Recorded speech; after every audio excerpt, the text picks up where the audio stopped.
On this day in history, February 22nd, 1371, Robert II becomes King of Scotland, beginning the Stuart dynasty. Included in the following is an excerpt from the 1944 edition of the Encyclopedia Britannica going over the life of Robert.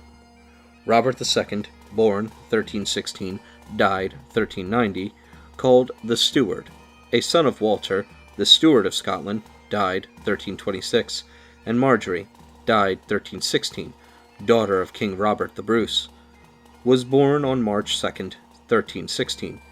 In 1318, the Scottish Parliament decreed that if King Robert died without sons, the crown would pass to his grandson, but the birth of a son, afterwards King David II, to Bruce in 1324, postponed the ascension of Robert for nearly 42 years.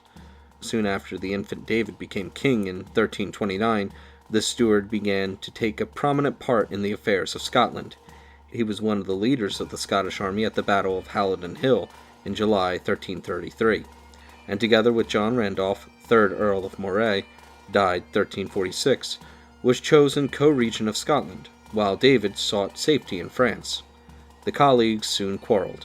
Randolph fell into the hands of the English, and Robert became sole regent until the return of David in 1341.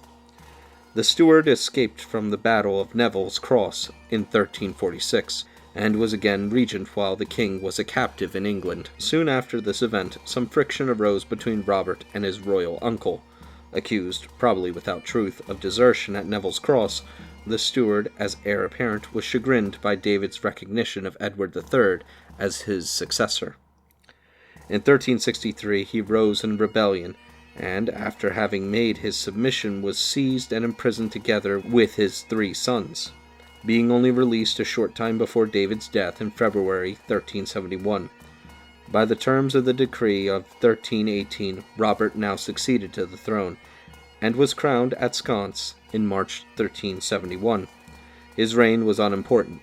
The king died at Dundonald on May 13, 1390, and was buried at Sconce.